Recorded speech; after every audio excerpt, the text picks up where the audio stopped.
السلام علیکم ورحمۃ اللہ وبرکاتہ. کیا حال ہے آپ کا؟ کل جو کچھ ہم نے پڑھا تھا اس میں سے کن باتوں پر غور کیا آپ نے؟ بسم اللہ الرحمن الرحیم. استاذہ جو خمر اور میسر کی آیات تھیں تو تھوڑا میں نے گیملنگ کی اس پہ ریسرچ کی کہ کس طرح یہ لوگوں کو افیکٹ کرتی ہے. تو رائل کالج آف سائیکیٹرسٹ کی ریسرچ تھی کہ جو پرابلم گیملرز ہوتے ہیں جن کو بہت لت لگ جاتی ہے تو وہ نہ صرف پیسے کا تو نقصان ان کا فائنینشیل ہو رہا ہے، ان کو ڈپریشن، انگزائٹی ڈس آرڈر، جتنے بھی اسٹریس ریلیٹڈ ڈس آرڈر ہیں وہ، اس کے بعد ان کی نیند، بالکل ان کا پیٹرن نیند کا ختم ہو جاتا ہے. دے ہیو ایپیٹائٹ پرابلم، اور پھر وہ شدید ڈپریشن میں جاتے ہیں. فیملی پرابلمز ہیں، وہ لوگوں کو مس ٹریٹ کرتے ہیں، اپنے اطراف کی چیزوں کو مس یوز کرتے ہیں، اور ورس کیس میں جو گیملرز ہیں وہ پھر سوسائڈ تک پہنچ جاتے ہیں.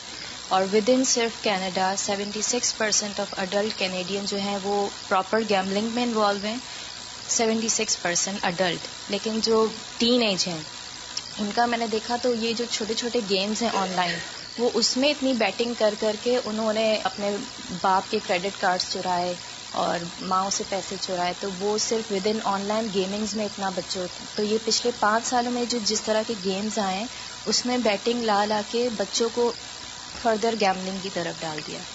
تو میں نے یہی سوچا کہ یہ تو صرف کینیڈا کی وہ تھی، پتہ نہیں باقی ملکوں میں کتنی ہوگی. تو بہت ورسٹ جو ہے وہ سچویشن ہوتی اور اس بات کی سمجھ نہیں آتی کہ ایک چیز جس کا نقصان سامنے ظاہر نظر آ رہا ہے پھر بھی اس پہ کوئی روک اور پابندی نہیں ہے.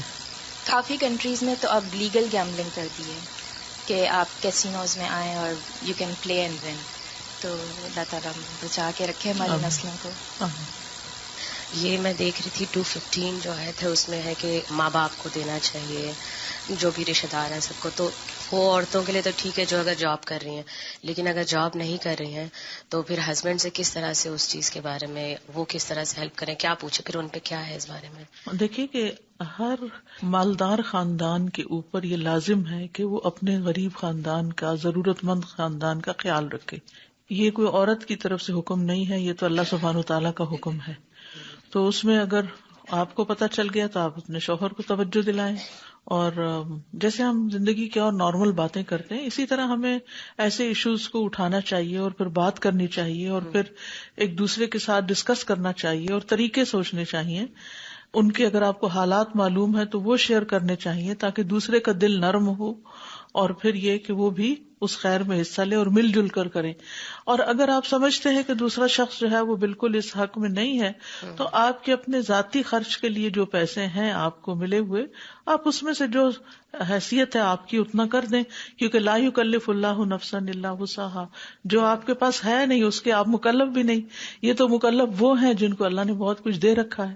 جی شکریہ. جی میں آیت نمبر 211 پر غور کر رہی تھی کہ جس میں آیا ہے کہ جو شخص اللہ کی نعمت کو اپنے پاس آ جانے کے بعد بدل دیتا ہے تو بے شک اللہ سخت سزا والا ہے. تو اس میں جس طرح آپ نے بتایا کہ یہاں آیات بینات سے مراد پیغمبر کی نشانی اور کتاب کی تعلیمات بھی ہیں، تو مجھے یہ آیت اس حساب سے بہت ایک جھنجھوڑنے والی لگی کہ کیا ابھی تک سورہ بقرہ کی جو احکامات مجھ پر یا ہم سب پر آئے ہیں، کیا ہم اس کو منوان مان رہے ہیں، یا کہ اس میں ہم نے اپنی جو آسانیاں ہیں اس کو تو لینے کے لیے تیار ہیں اور مشکلوں کو چھوڑ رہے ہیں. حالانکہ اس سے پچھلی آیت میں ہم نے پڑھا کہ اسلام میں پورے کے پورے داخل ہو جاؤ، اور اس کا اگلا پارٹ یہ بہت ڈرا دینے والا ہے کہ اللہ سخت سزا والا ہے. بالکل. تو بس یہ دعا کر سکتے ہیں کہ اللہ ہر چیز پر ہمیں پورے عمل کی جو ہے وہ توفیق دے. آمین. اور اپنی نافرمانیوں سے بچائے. I was thinking about اتق اللہ. قرآن میں بار بار ذکر ہے اللہ سے ڈرو، اللہ سے ڈرو، اور ابھی تک ہم سورہ بقرہ میں یہی پڑھتے آ رہے ہیں اتق اللہ کے متعلق، رائٹ؟ تو میں یہ سوچی تھی کہ اگر ہم عام زندگی میں دیکھیں تو روڈ پہ گاڑی چلاتے ہوئے ہم کس طرح ٹریفک رولز کو اوبے کرتے ہیں، رائٹ؟ کیونکہ ہماری پاکٹ کا سوال آ جاتا ہے، رائٹ؟ کہ ہم اگر اوور اسپیڈنگ کریں گے ہمیں ٹکٹ ملے گا اور ہماری انشورنس بڑھ جائے گی اور اس سے ریلیٹڈ سارے پرابلمس، رائٹ؟ اور ہمیں پوائنٹس ملیں گے. یہ چیز ہمیں ڈرا کے تو ہمیں قانون سے ڈراتی ہے. لیکن وہ جو ایک میگنیفائنگ گلاس ہمارے اوپر اللہ سبحانہ و تعالیٰ نے لگایا ہے اور وہ ہر وقت ہم انڈر آبزرویشن ہے ہر حرکت کے لیے، نہ صرف یہ کہ ظاہر بلکہ دل کے اندر. ایگزیکٹلی ہر جگہ. تو اللہ سب ہمارے اندر اور باہر کے حالات جانتا ہے. تو ہم کیوں پھر نہیں سمجھتے؟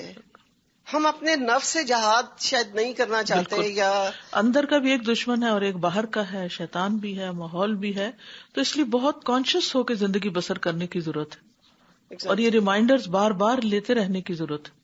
آیت 231 میں آپ نے کہا تھا کہ نیک بیوی، آج کل نیک اولاد ہے پر کوئی ان کو لینا نہیں چاہتا، کہ ماڈرن نہیں ہے، وہ خوبصورت نہیں ہے، تو اس کے بارے میں آپ کچھ بتائیں۔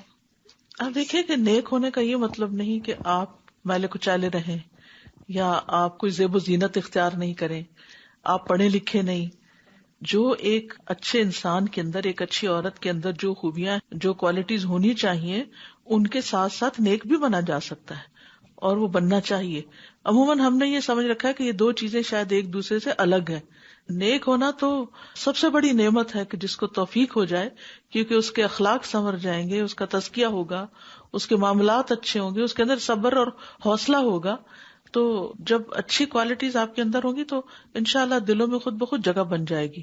ان الذین آمنوا وعملوا الصالحات سیجعل لهم الرحمن ودا، بے شک وہ لوگ جو ایمان لائے اور نیک عمل کرتے ہیں، رحمان ان کے لیے دلوں میں ضرور محبت پیدا کر دے گا۔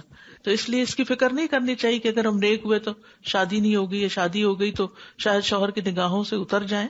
ایسا نہیں ہوتا، نیکی اپنے اثرات رکھتی ہے، نیکی کی اپنی ایک خوشبو ہوتی ہے، نیکی کے اندر خود ایک اٹریکشن ہوتی ہے۔ چلیے آگے چلتے ہیں۔